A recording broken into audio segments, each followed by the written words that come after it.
Yoo yaashamaa akkam jirtu hordoftoota Kuyyuu Miidiyaa. Dilbanni keechaan bareeda akka ture ni abdanna. Eeyyeen egaa hordoftoota keenya kabajamoo boqonnaa dilbataa bareedaa booda har'a iddoo hojii keenyaatti argamnee uggura hojii yaada jedhu dhiifnee yaada hojii cimsaa jedhu qabannee biiroo keenyatti argamnee jirra. Yeroo hojii keenyaa irraa hir'isuun gidduutti immoo yaada tokko isin biraan ga'uuf waan dirqamneef yaadichis kunootii hamma dhuma qophii keenyaatti nu waliin turaa isiniin jenna.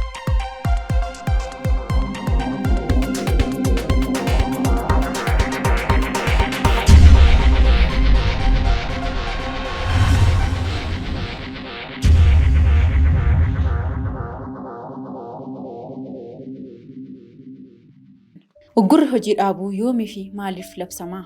Akkuma beekamu torbee darbe gara Oromiyaa lixaatti lubbuu namoota qulqulluu abaa'oo shaniin darbeen walqabatee paartilee mormitootaa admalummaa hedduu agarsiisaa jiru.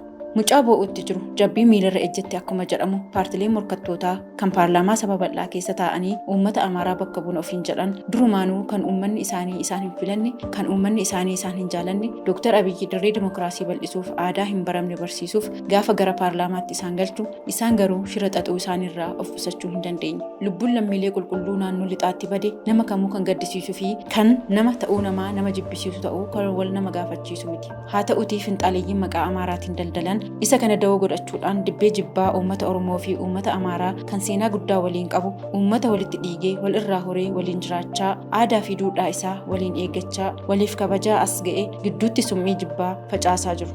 Keessuma darbuun jiraachuu fi jiraachuu maluu biyya keenyaa gaaffii keessa galchuuf yeroo olii fi gadi jedhan argaa jirra. Finxaaleeyyiin kun akkuma shaniin maqaa uummata Oromoon daldalu isaan kunis qumaara maqaa uummata Amaaraatiin daldalaa boofandimii funaannachuuf kufanii ka'aa oolu. Sanas ta'ee kana ajandaan isaanii gidduu kanaa uggura hojii dhaabuu kan jedhu qabatanii olii fi gadi daaddisaa jiru. Dhuguma namni uummata kanaaf quuqqamu yeroo kanatti uggurrii hojii dhaabuu dubbata jedhanii yaaduun kan hedduu namatti ulfaatudha. Dhugaa jiru dubbachuuf erga mootummaan jijjiiramaa gara aangootti dhufee as rakkoowwan biyyattii kana irra turan harki caalaan isaanii fala akka argatan beekamaadha. Rakkoowwan irra deddeebiin biyya keenya gara qorumsaatti geessan yoo jiraate rakkoo sanyummaa fi gandaa wal qooduun kiyyoo wayyaanee waggaa 30 nu kiyyeessite keessaa bahuu dadhabuu keenyadha. Wayyaaniin seexanaan adda hin baane aangoon ishiiwwanii gaaf tokko akka dhumu waan beektuuf dursitee sammuu uummataa irratti hojjette. Ergan ani du'ee araddaan hin margin akkuma harreen jette ergan ani aangoorraa bu'ee Itoophiyaan itti fufuu hin qabdu kaayyoo jettu qabachuun ishee ifa ture. Nuun kan nuuf hin galle garuu doofummaa fi gowwummaa jalaa bahuu dadhabnee kiyyoo wayyaanee nuuf kiyyeessiteen kiyyeeffamnee hafuu keenyadha. Rakkoon dhufee mootummaa Dr. Abiyyitti akka gufuu ta'aa jiru haqa haalamuu hin dandeenyadha. Haa ta'uutii garuu rakkoowwan waggaa 30 fi isaa oliif ture muummicha ministeeraa keenya Dr. Abiyyi baachisuun salphina guddaadha. Sababiin isaas innis akka nama dhuunfaa tokkotti rakkoowwan kanaan miidhamaa waan ta'eef rakkicha immoo hanga danda'ametti furuuf yeroo inni wal'aansoo qabaa jirutti isa guddaafis isa xiqqaafis isa waamuun yaada sirrii natti hin fakkaatu. Rakkoo uumamuu mara isa baachisuun itti gaafatamummaa ofii keenyaa fudhachuu qabnu gara isaatti naannessuun doofummaa keenya mul'isa. Mootummaan akka mootummaatti nageenya waliigalaa tiksa malee gadi bu'ee qe'ee namootaa tiksuu hin danda'u. Rakkoowwan akka kanaa Itoophiyaa keessatti yeroo jalqabaaf kan uumame miti. Naannoowwan biyyattii hunda keessatti kan uumamaa turee fi namoonni adda addaa sababa qumaara siyaasaaf lubbuu isaanii qaalii dhabaa turaniiru. Qe'ee isaanii irraas buqqa'anii rakkoof saaxilamaniiru. Rakkoon miilanaa wanti adda isa godhu garuu saba keessaa filanii bu'anii boochisuudha. Lubbuu namaa darbe sanarratti kan dhume uummata Amaaraa qofaa osoo hin taane Oromoonis walumaan ture. Kan du'e garuu Oromoo yookiin Amaara osoo hin taane dhala namaa qaalii ta'uu hubachuu dadhabuu keenyadha. Warri addatti faayidaa addaa barbaadan finxaaleeyyiin Amaaraa garuu karaa qaxxaamuraan faayidaa aangoo yookiin abbaa biyyummaa argachuuf waan hunda harka kaayanii rakkoo hunda gara siyaasaatti naannessuuf gugguuf. Maalumaafuu dhuguma inni uummata isaaf yaadu nageenya biyya isaaf waardiyyaa dhaabbachuu qaba.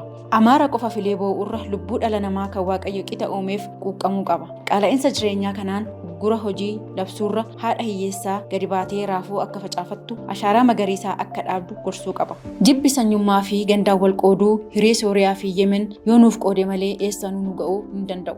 Jibba dhuunfaa yookiin sanyummaa Dr. Abiyyi irratti calaqqisiisaniif namicha irratti dhiibbaa inni fidu hin jiru. Sirumaayyuu akkuma arginu sibiila caala isa jabeessaa jira. Dr. Abiyyi aangoorraa buusuun kan danda'amu tokkoo fi tokko filannoo diimokiraatawaa ta'een malee hokkara sanyummaa kaasuun akka hin taane beekamaadha. Isa kanaaf immoo hamma yeroon isaa ga'utti eegudha. Dr. Abiyyi mo'achuun kan danda'amu yaada mo'ataan malee yaada jal'ataa akka muka qottoo of jala ilaaluun ta'uu hin qabu. Ani akka dhuunfaa kootti wanti taajjabe yoo jiraate rakkoodhuma gidduu darbe uumameen walqabatee yeroo miidiyaan keessaa fi alaa afarsaa ture kanatti Dr. Abiyyi sekondii tokkoof illee hojii isaa adda kutee hin agarre. Sirumaayyuu isa duraa caala harka tokkoon misooma eegalame itti fufsiisaa, karaa biraan immoo ABO shanee biyya gooltuu irratti tarkaanfii keessa deebii hin qabne fudhachaa jira. Kanaaf mormitoota siyaasaatiin wanti jennu yoo jiraate namicha dadhabsiisutti ofii keessaniif dadhabaa jirtu waan ta'eef isa dadhabsiisuu kan dandeessan jaalalaa fi ida'amuu qofaadhaan. Haala amma deemaa jirtaniin umurii keessan guutuu dadhabdu malee bu'aa buusuu hin dandeechan. Siyaasa maraamartuu kana keessaa ba'aatii akka nama barateetti yaadaa ittiin jenna. Misooma eegalame itti fufsiisna. Ashaaraa magariisaa keenya dhalootaaf ni keenya. Dr. Abiyyi waliin gara fuulduraatti ni imalla.